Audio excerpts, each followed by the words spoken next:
Hey everybody, Jazzy here. Here's the recap for year 23 of Thrill of the Grill, my solo Warly world over on Twitch. Top of autumn, I'm smashing some honey pow cake and mining some marble. Considering all the time I'm spending building around the moonstone, it makes sense to set up some other farms that I can tend to while I'm working over here. I should also set up some farm plots and grow more corn while I'm at it. Some viewers keep asking me to mine marble with gunpowder. I had no idea that this was a thing. And I was in complete disbelief when one viewer told me that I could blast 9 marble trees with a single gunpowder. So I tested it after the stream, and it 100% works. Seeing as how my niter chest is absolutely overflowing, I will happily use gunpowder for this purpose in the future. By day 1546, I had filled up 2 chests with stone fruit, so I cracked all 720 at the same time. This time we did a little better with RNG, and we got 10 sprouts, plus 7 stacks of rocks. But the real gift was stun-locking a bird mid-flight by burning the stone fruit and sending my poor machine into a death spiral. Day 1548. I was trying to telelocate to the Lunar Island, but apparently the moonstone is closer to my base than Lunar because I telelocated into the varg pen. So I refilled the focus, ran back home, forgot I refilled the focus, and telelocated straight back to the varg pen. This is me every morning before my first cup of coffee. I just hope that my viewers were entertained as I burned through purple gems in daylight. Finally, we telelocate to the Lunar Island. I'm here for moon crater turf for the moonstone, and I'm gonna bring back about 5 stacks of turf. I should probably start bringing over other turf to replace what I'm stealing over here, otherwise this is gonna become a barren wasteland. Any ideas for turf? Let me know in the comments. I'm also chopping some trees so I can kill some moon moths for wings. These I'm going to use at the Mad Science Lab to craft some lunar essence, which I can use for decoration, but more on that soon. Day 1551, I'm back at the moonstone, and this time I'm trying a slightly different approach for the event. First, I'm dropping some bait in the central area to keep the hounds from running back to the varg, and next I'm removing the bait from the bait pens and keeping the doors open, so if hounds spawn inside the pens, they hopefully won't bite their way out. So once the event starts, I do observe one hound nibbling at one of the stone walls, even though there's nothing inside. This might just be something I need to occasionally repair. I'm okay with that, as long as it's not costing me pigskin. All in all, it was a very successful event. I was also hoping to pull the Starcaller staff from the moonstone after a few rounds of hounds, just to save the staff for use another time. But apparently that was changed a while back, and now you can no longer pick the staff after about 30 seconds into the event. So if I want to save the staff, I need to pick it sooner next time, or just start the event later in the evening so that there isn't enough night left for the event to complete. Back home, I'm crafting up some lunar essence at the Mad Science Lab.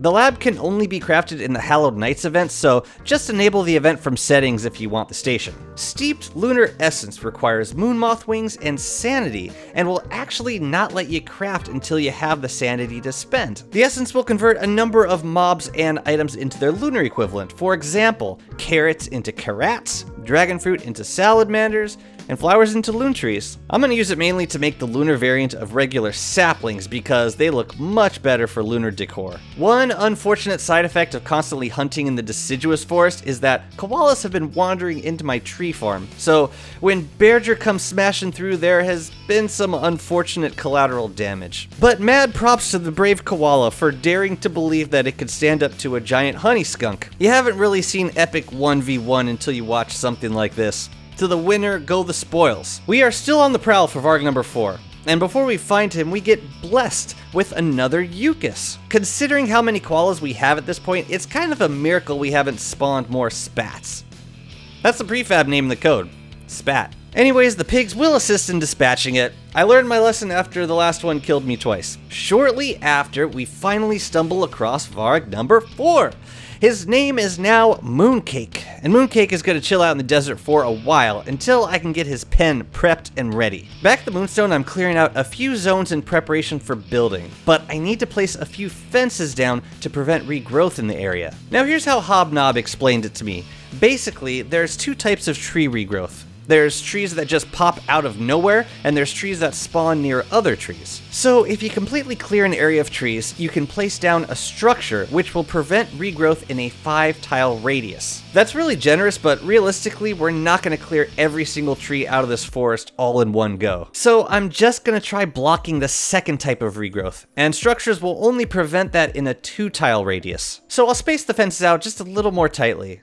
It's not the biggest cost of resources and will save me a lot of time spent constantly chopping down tree regrowth. Remember when Deerclops went AWOL last winter?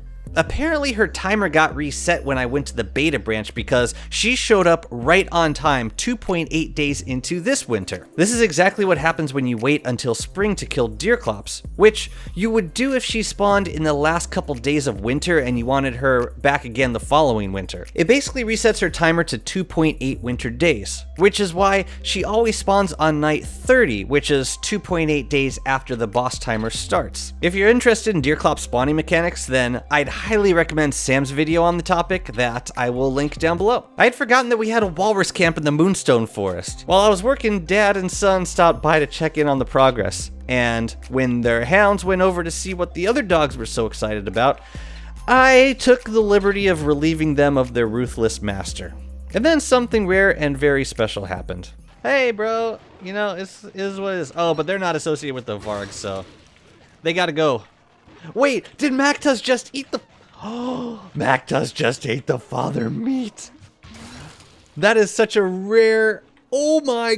I've never seen that happen before. Speaking of Sam, a while back he had started a cannibal run to try and get every mob in the game to eat its own kind. He spent about 2 days trying to bait Mac into eating his dad, but I think he eventually gave up. So I'm convinced that this is quite a rare occurrence. But regardless, I needed to quickly dispel my own progeny of any lofty ambitions. What? Don't get any ideas. Can I? No, don't get any ideas. The father walrus died and the baby walrus ate the meat. Okay, back to work.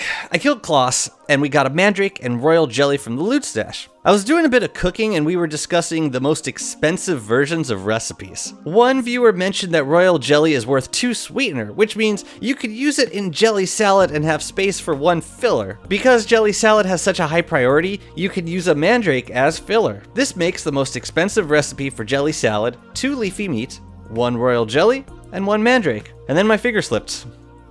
That's my story, and I'm sticking with it. I don't need the sanity, so I'm feeding this to my number 1. Between the eyeballs and the jelly salad, this dog eats quite well in winter. Day 1574, I head down to the caves to grab some rocky turf, and things are off. First thing I notice is that all of the grass, antlion boulders, and loon trees have disappeared. But that's not a problem.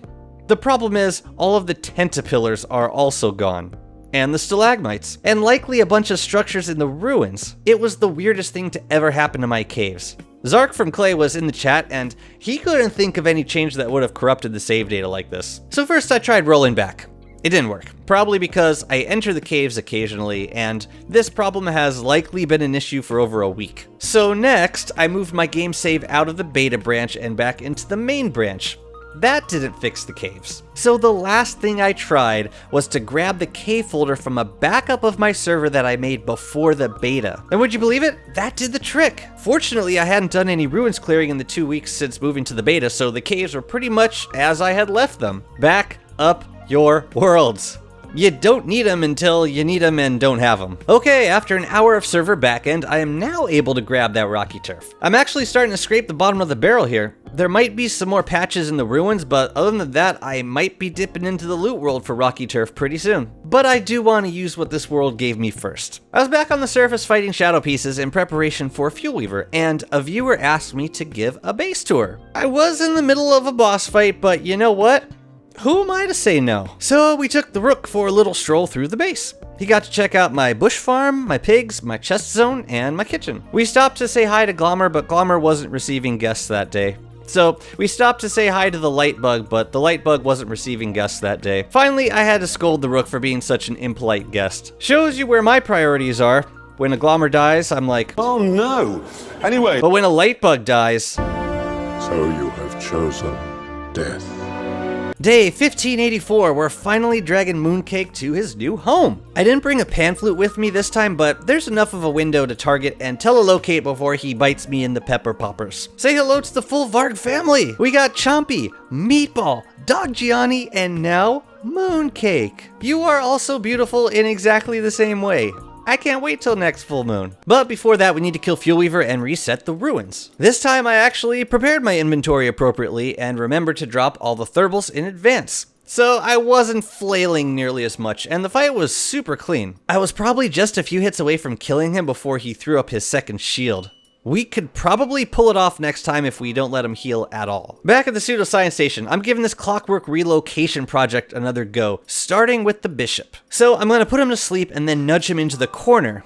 If he wakes up, just blow the flute again. Once he's in the corner, I save and restart the server. Then when I log back on, the bishop has set a new home location in the corner. This means that even if I aggro it and run away, the bishop will eventually return to the corner. I probably could have moved him further away, but this was mainly just to see if it worked, so awesome. The night I'm going to move a bit further away and do exactly the same thing. I know there's a mod that lets you push mobs more easily, but you can still get the job done without it. This is great. I won't need to kill these two every time I reset the ruins, so now my pseudoscience station is forever clear of clockworks. We have a very wet and very dead ancient guardian on day 1594. The loot was awful, but the labyrinth loot more than made up for it. We got 2 green gems, 8 blue gems, and a ton of thulecite. Yeah, don't ignore these chests. They can be very good for you. I got a depth worm attack just as I started starving. Now, I've died to worms in the past by trying to pick up my backpack. Yep, they took it. They No!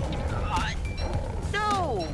Or they're taking stuff out of it! So I decided to just tank the starvation until the worms got killed. I took about 60 HP of starvation damage, but I'd rather do that than risk losing it all to a single stun-locking attack. Anyways, we finally get to make our last 2 Houndius for the Hound Trap. I brought down a stack of 10 eyeballs, so we should be good on crafting Houndius for a while. I'm also bringing back a bundle of star staves and thulecite crowns. Before I leave, I'm gonna patch up a few holes in the monkey walls. There are also a few diagonally placed walls that I want to double up because they still glitch through those on occasion. And then I'm back on the surface with a few days left in summer. I decided to just appease Antlion with trinkets. There's no point in killing her this close to the end of summer, especially when these frazzled wires are just getting dumped in the ocean anyways. And that's it for year 23. Next time we will continue work on the Moonstone, make a few changes to our world, and then tragedy strikes. Hope you enjoy the recaps, and maybe next time we can catch you live over on Twitch. Take care.